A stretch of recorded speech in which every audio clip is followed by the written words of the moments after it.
Iya. Jadi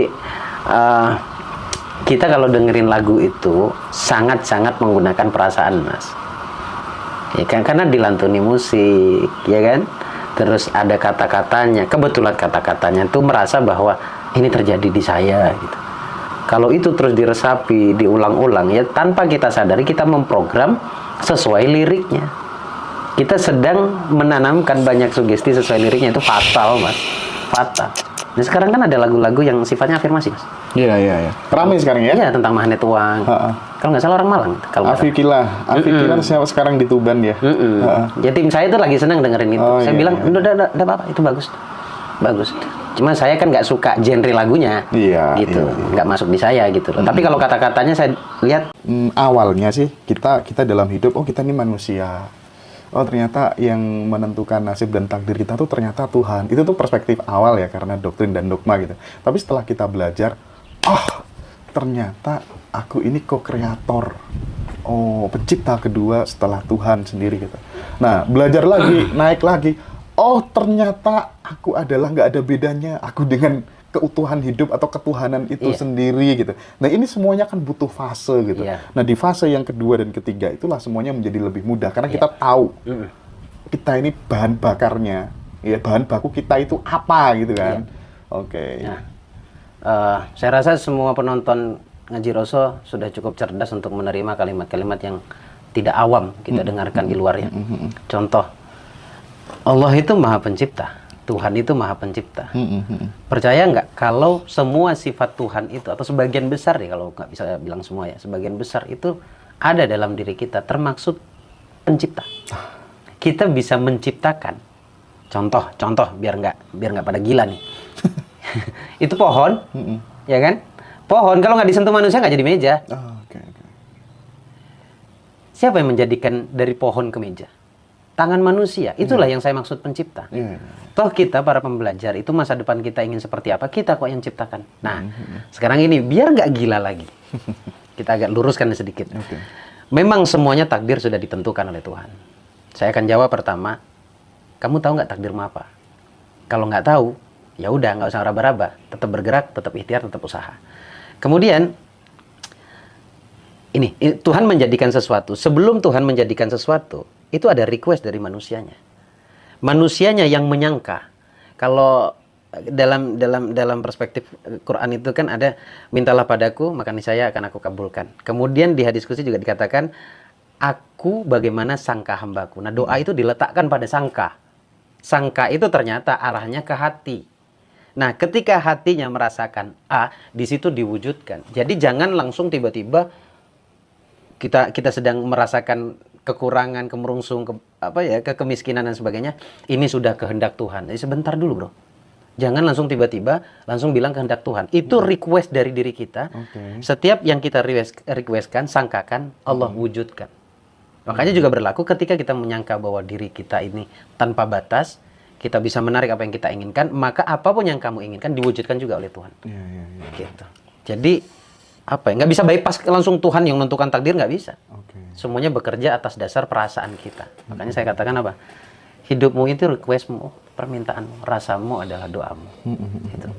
Jadi semesta akan memantulkan apa yang kita pancarkan. Itu kira-kira ya? Semesta itu cuma menghidangkan apa yang kita rasakan kok. Itu the law of projection kira-kira ya. Oke. Ya. Di termin pertama itu. Yang kedua, sikat Gus, langsung 2 Gus. Siap. Nah, itu tuh kemarin teman-teman banyak yang japri aku soal yang memberikan testimoni, ikuti tips and tricks yang disampaikan oleh Gus Baraja terhadap kisahnya Bu Nasri. Yang hutangnya 7,8 miliar selesai ya, lunas gitu ya. Nah, tetapi Gus, ternyata orang-orang yang mengalami keajaiban seperti itu kan memang latar belakangnya berbeda. Kita tidak tahu tindakan-tindakan apa yang dilakukan sebelumnya gitu ya, taburan-taburannya bagaimana. Hanya aja mungkin ada penghalang yang ketika penghalang itu kemudian udah diberesin, nah muncullah dia gitu kan ya. Sehingga teman-teman, aku nggak dapat keajaiban apa-apa dan lain sebagainya gitu. Gimana itu responnya Gus? Baik, saya respon plus saya jawab semuanya.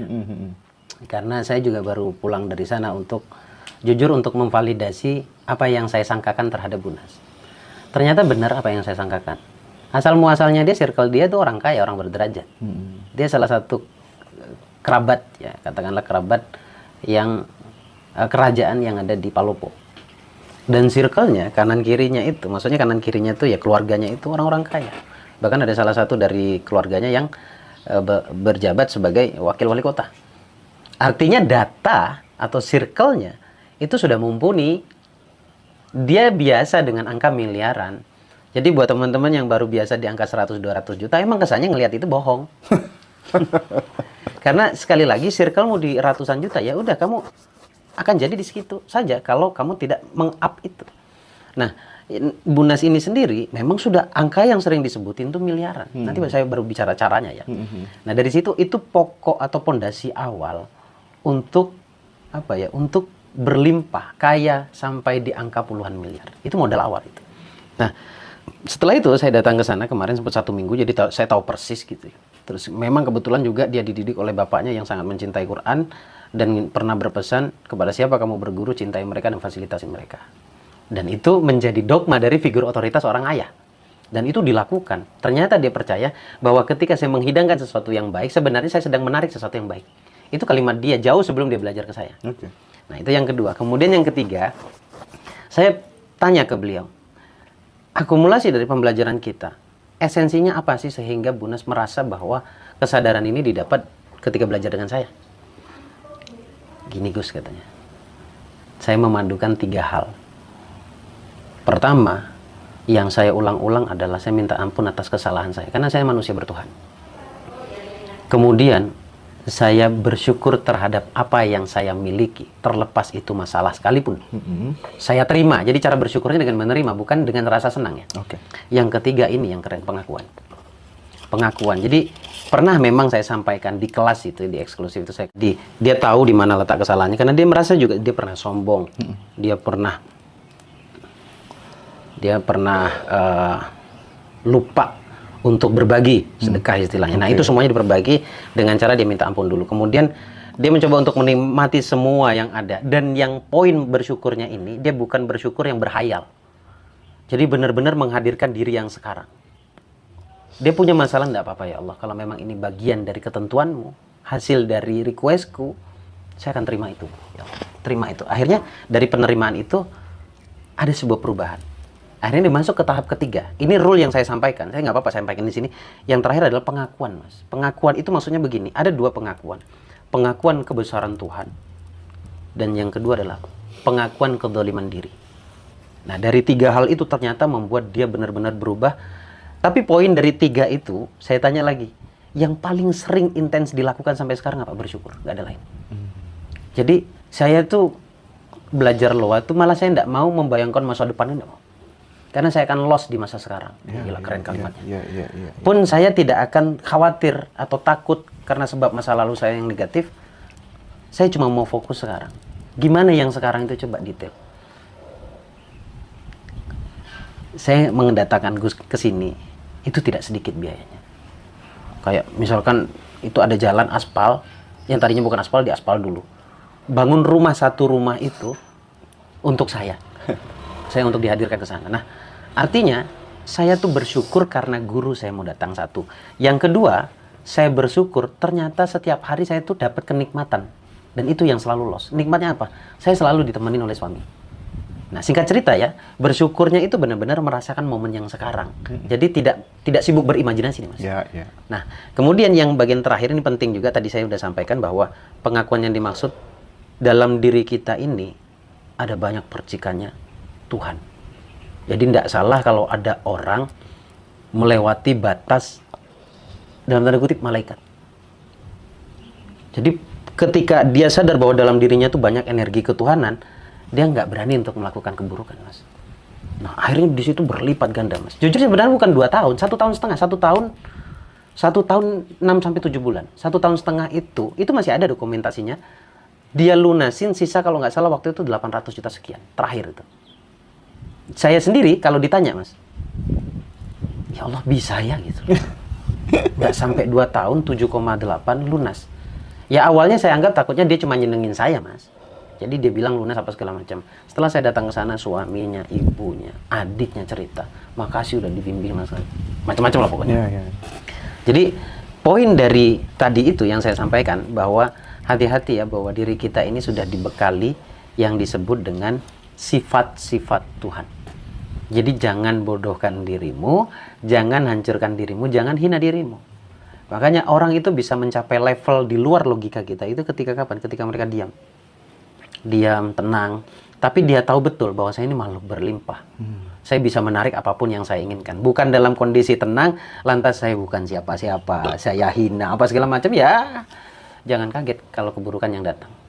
Seperti itu. Jadi gambarannya 7,8 miliar bisa lunas itu, mungkin cerita ini yang akan menutup tentang kisahnya Bunas. Karena setelah saya datang ke sana, saya dapat banyak jawaban. Dan tahu nggak Mas Hendra, sebenarnya ketika saya ngajar tuh saya belajar, Mas.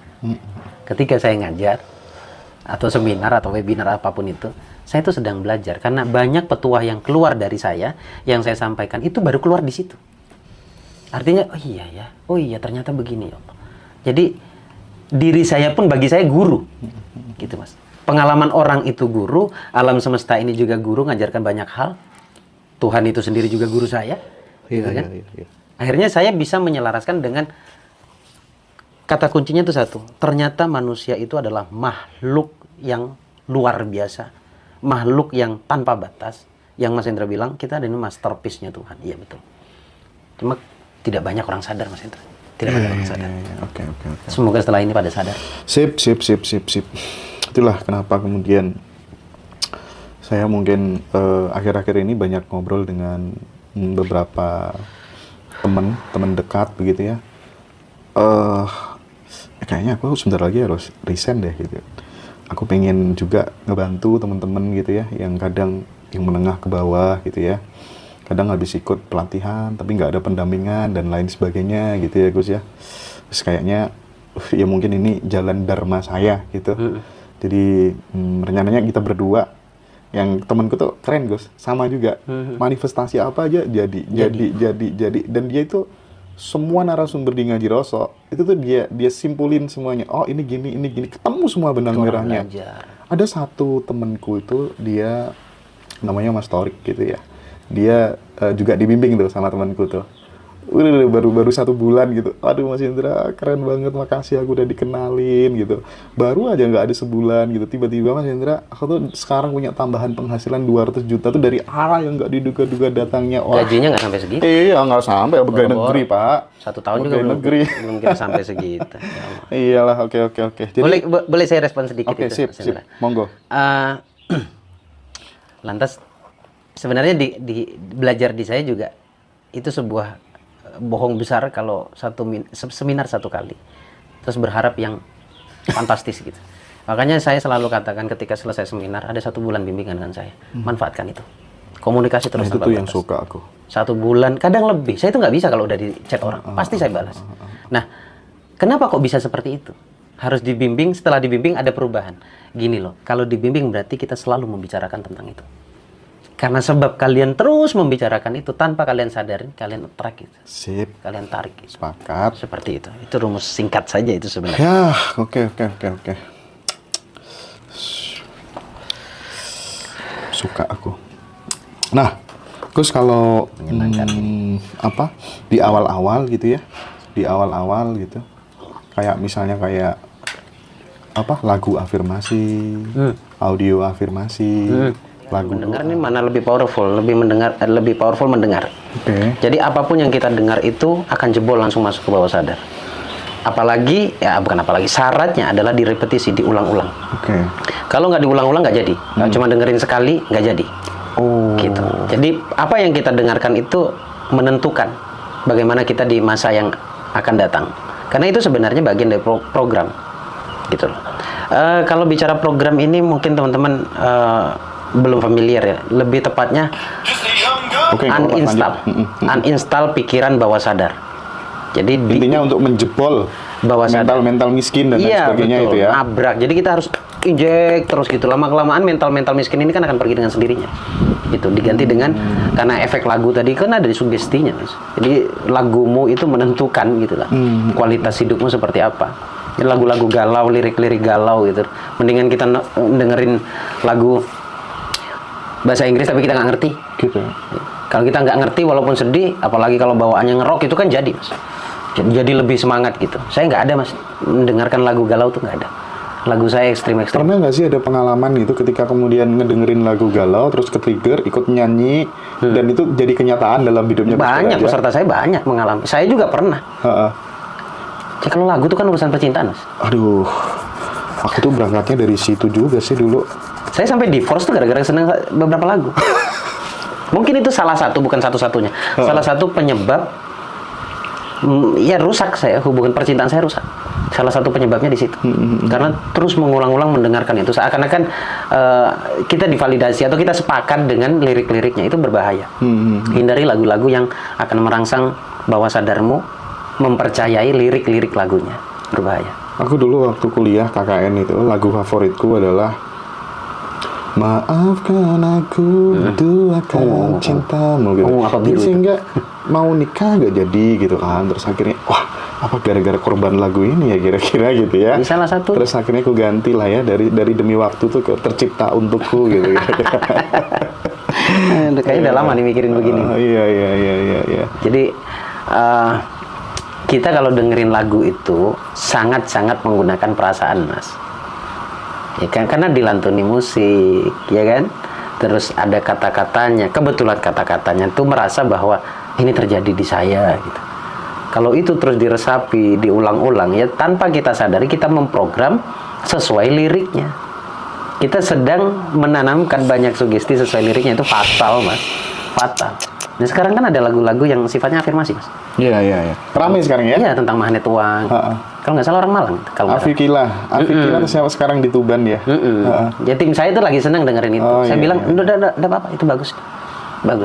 Cuma saya kan nggak suka genre lagunya, gitu, nggak masuk di saya gitu. Tapi kalau kata-katanya saya lihat bagus banget ini. Pasti orang belajar ini. Gitu. Pasangan itu kan? Iya, suami istri itu. Gitu. Kami teman-teman yang itu sekarang. Kita bahas bab cinta boleh mas? Ya boleh dong. Bab cinta. Lanjut. Apa ya kalau ngomongin cinta itu ada nggak teman-teman yang ini sifatnya pertanyaan penonton Ngaji Roso yang mengalami kejadian yang tidak enak berulang? Misal contoh putus nyambung nikah cerai gitu. Kayak gitu kan. Itu ada nggak dari anda, dari teman-teman yang merasakan hal seperti itu? Artis yang banyak emang.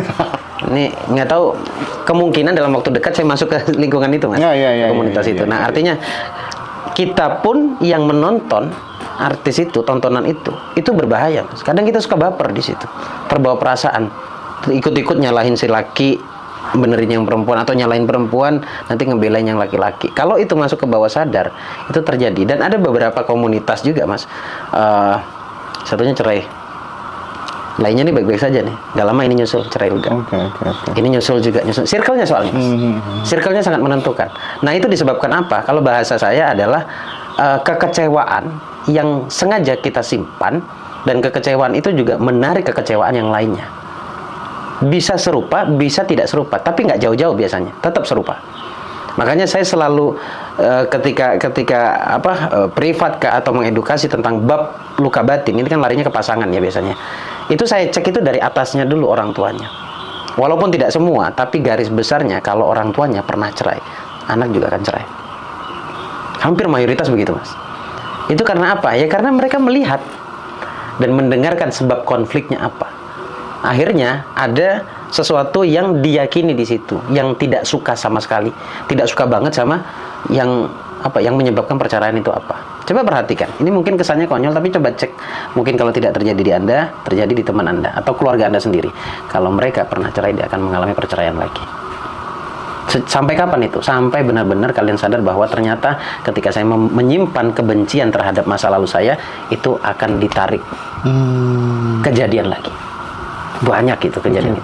Saat kita nyimpan kebencian di masa lalu, itu justru malah akan terjadi, melahirkan kebencian baru lagi. Dengan kejadian yang kadang-kadang sama. Teman-teman di TikTok kalau nge-like, kita aja nanti tunggu tayangan di YouTube aja, nggak apa-apa ya. Sorry ya. Ya. Besok-besok tak sambungin wifi deh. Bawa wifi kemana-mana ya. Gitu ya Gus ya. Jadi harus diberesin ya. Iya, Kemarahan, kebencian, benci sama orang itu menghambat keberhasilan. Sangat. Sangat ya. Sementara PR manusia itu kan netral. Netral itu di tengah aja. Jadi apa ya? Benci itu kan perasaannya ya. Sebelum kebenci itu kan ada sebuah kejadian. Oke. Nah, kejadian itu jangan terlalu direspon berlebihan. Gitu. Saya pernah mengalami kayak gitu tuh. Setelah saya perhatikan, akhirnya saya dalam jeda waktu kurang lebih 9 bulan, saya perbaiki perasaan saya, Mas. Dan indikatornya di mana? Ketika saya menemui pasangan baru, namun pasangan baru ini sama sekali tidak ada kemiripan dengan masa lalu saya. Saya katakan bahwa ternyata saya beres. Kalau masih ada kemiripan lebih kepada yang tidak disukai ya karakternya. Kalau ada kemiripan, sepertinya kamu memang belum beres dengan masa lalu. Itu berbahaya sekali. Sederhana kesannya. Ya mungkin nanti akan ada yang komen itu terjadi di saya gitu. Nikah cerai mungkin. Estimasi penonton kan antara umur 30 ke atas ya. Berarti cara ngeberesinnya apa dong? Yang paling simpel apa dong? Ya pertama kalau mau singkat ya hipnoterapi tetap. Ikuti pembelajaran-pembelajaran yang akan menghantarkan Anda pada kesadaran bahwa ternyata membenci itu akan merusak masa depan. Pembelajaran-pembelajaran. Terus kemudian yang ketiga, intinya itu belajar memaafkan. Memaafkan itu bukan melupakan. Memaafkan itu ingat tetap. Tapi ketika ingat, itu tidak lagi merasakan kebencian. Nggak ada sensasi yang nggak enak di dalam tubuh, gitu ya. Kan kadang-kadang ada orang yang, saya kalau ingat mantan saya dulu, kok perasaan saya nggak enak ya, itu berarti belum beres. Walaupun mau di sejuta kali, saya sih memaafkan, gitu. Nggak masuk.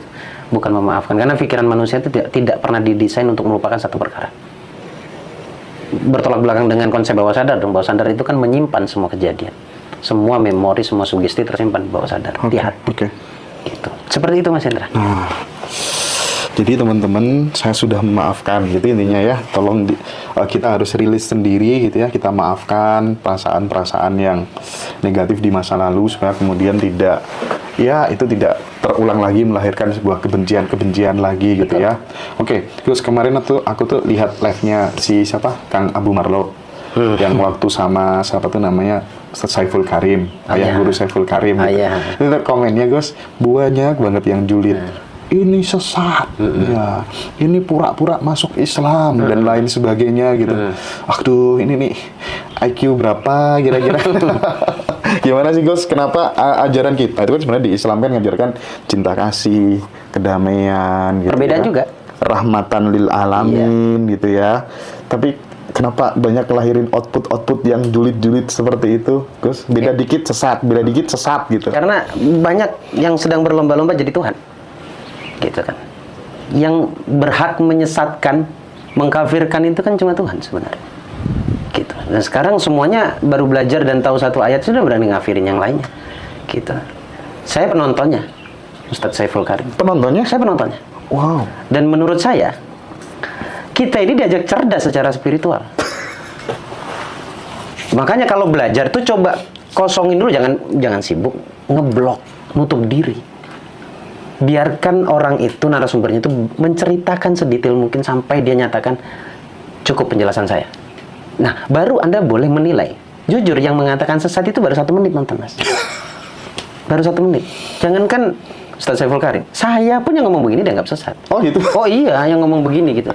Hanya cuma labelnya saja Gus. Tapi oke lah, bagi saya semuanya benar karena memang orang itu kan menstandarkan kebenaran sesuai perspektifnya mereka masing-masing. Tapi kalau saya lihat memang hari ini kita tuh cuma sok-sokan bilang kita maju zamannya. Menurut saya kita nggak maju. Secara spiritual kita tuh mundur, nggak maju sama sekali. Gitu. Bagaimana kalau misalnya sekelas saya menjelaskan Anda katakan sesat, sekelas Saiful Karim Anda katakan sesat. Anda kalau tahu ceritanya tentang Ibnu Sina, udah ratusan kali sesat menurut Anda. Satu. Kalau Anda mendengarkan kisah-kisahnya Rumi, pasti juga Anda katakan sesat. Jadi yang benar siapa? Ya, yang menilai sesat menurut dia. Jadi menurut saya hari ini kita itu bukan maju secara spiritual tapi mundur secara spiritual. Makanya kalau mau dewasa, ini kita semuanya para pembicara dengan warnanya mereka masing-masing, dengan warna kami masing-masing, ini ngajak manusia itu agar cerdas. Dan ketika cerdas yang diuntungkan bukan kami pembicaranya, tapi para pelaku yang mau belajar tentang kecerdasan spiritual. Sekarang kan pada sibuk mencerdaskan akal otak ini. Jadi yang disebut pintar itu wah harus begini gitu. Ada standarnya. Padahal sebenarnya PR terbesar kita adalah bagaimana kita bisa menjadi manusia yang utuh, yang dimana manusia itu dilahirkan itu karena sebab cinta. Karena gini, Islam itu berkembang karena sebab perbedaan juga. Dan di zaman Rasulullah sudah terjadi. Tidak juga di frontal diprotes kemudian dibunuh seketika, enggak. Kita ada negosiasi gitu. Dan itu jelas ada kesalahannya. Lah kayak gini masih abu-abu salah atau benar udah kita katakan salah. Gitu. Jadi jujur. Mungkin ada followernya saya nonton, saya itu juga nonton. Apalagi Kang Abu. Kang Abu itu justru sangat ngajak kita cerdas. Tapi kitanya saja yang suka mundur gitu loh. Mau apa ya, suka ya sholat tuh begini gitu ya. Kang Abu bilang itu zahirmu, ada ruang tersendiri dalam artian sholat. Nanti Ustaz Saiful Karim juga mengatakan hal yang berbeda. Coba kita padukan, jangan kita tentang, kita padukan. Kita terima perbedaan itu. Makanya saya tuh nonton, keren ini. Tapi yang lainnya pada nolak. Makanya yang nolak itu cuma dapat itu. Mencerdaskan sebenarnya, itu spiritualitas, Mas. Kan juga ngajarkan orang supaya jadi kaya, jadi orang baik, mengerti dirinya, melahirkan perasaan cinta, sibuk berkomunikasi dengan diri sendiri. Gitu. Netizen kita suka ikut-ikutan juga, suka ikut-ikutan gitu. Oh itu katanya sesat ya, itu katanya. Aku sering ketemu orang kayak gitu ya. Jadi problem utamanya adalah sebenarnya kesempitan di dalam berpikir. Gitu. Padahal ya kita kan diajarkan untuk cerdas dalam berpikir. Cerdas itu kan meluaskan pikiran. Karena memang pikiran kita nih sebenarnya kalau kita mau nerima tuh luas. Kita serentak 10 pembicara pun bisa kita terima kalau kita membuka diri. Tapi kalau kita menutup diri, jangan 10, 1 aja. Baru 1 menit sudah sesat mereka. Kita bikin mereka sesat. Gitu. Makanya kan, ya juga banyak yang menilai saya itu aneh pembelajarannya kok. Dikit-dikit uang, tapi dikasih uang mau. Kayak gitu ya. Jadi kayak gitu teman-teman. Ayo kita cerdas bersama sebelum kita sebelum kita menilai, alangkah baiknya kita dengarkan dulu. Kita dengarkan dulu sampai selesai. Mana tahu ternyata apa yang disampaikan itu bermanfaat untuk kita. Seperti itu. Intinya kita berdua kagum ya sama beliau-beliau itu ya. Kagum. Kang Abu. Kagum. Wah ya Guru Saiful Karim itu kok bisa ya orang secerdas ini gitu. Yang dilakuin apa kira-kira ya. Kita kan suka mikir. Iya, kalau kita kan mikirnya ke situ ya. Iya. Ini orang-orang cerdas apa yang mereka lakukan? Apakah sebatas bacaan? Enggak bisa lah, enggak lah kayaknya ya. Ada bagian ranah yang tidak bisa kita jangkau dengan nalar kita. Yang dimana kadang kita di jam-jam tertentu kita tidur, mereka buka mata. Iya. Gitu. Nggak bisa kalau mengandalkan knowledge aja, pasti ada knowing yang itu bersumber dari kekosongan yang tidak terbatas gitu ya. Betul. Keren sih. Oke. Aku pengen ini aja Gus, jadi pengen denger statementnya Gus Baraja aja, karena kadang lihat teman-teman yang julid itu biasanya sumbu pendek kan gitu ya. Dikit beda sedikit gitu langsung menghakimi gitu ya. Tapi nonton. Butuh. Iya. Mereka komen bukti mereka nonton. Artinya mereka sudah melihat judulnya dan mereka penasaran, ingin tahu. Berarti tadinya tidak tahu. Sehingga mereka menonton agar tahu. Oke. Tapi ya gimana lagi namanya banyak orang gitu ya. Manusia. Kita konsisten untuk ya mengedukasi semampu kita gitu ya Gus ya. Semampu menjangkaunya. Oke, teman-teman semuanya, mudah-mudahan dari obrolan ini tadi yang kita masih keberungsung ngejar-ngejar yang namanya uang, kita bisa sampai pada fase dirindukan oleh uang dengan segala macam tips dan triks yang disampaikan oleh Gus Baraja tadi. Dan sekali lagi perspektif kita menjadi lebih luas sehingga senantiasa melihat apapun dalam kondisi bagaimanapun kita senantiasa sibuk mencari persamaan, bukan sibuk mencari perbedaan. Kita sebagai manusia yang terhubung satu sama lain gitu ya Gus ya. Betul. Closing statementnya Gus, monggo. Ya, kita pemikir yang berbeda, jadi kita punya penilaian yang berbeda. Saya diajarkan bagaimana caranya setiap kamu melihat perbedaan itu adalah sebuah keindahan. Jadi ternyata kalau kita tujuannya melihat keindahan lewat perbedaan itu, ternyata setelah itu perbedaan itu tidak ada. Tapi kalau sudah kita blocking di awal, ya kita hanya akan dapat satu dari ratusan bahkan ribuan hidangan untuk kita. Membuka diri itu jauh lebih penting karena perubahan orang-orang sukses itu dimulai dari membuka diri. Itu saja. Makasih Mas Hendra. Makasih banyak Gus Baraja ya. Thank you. Matur.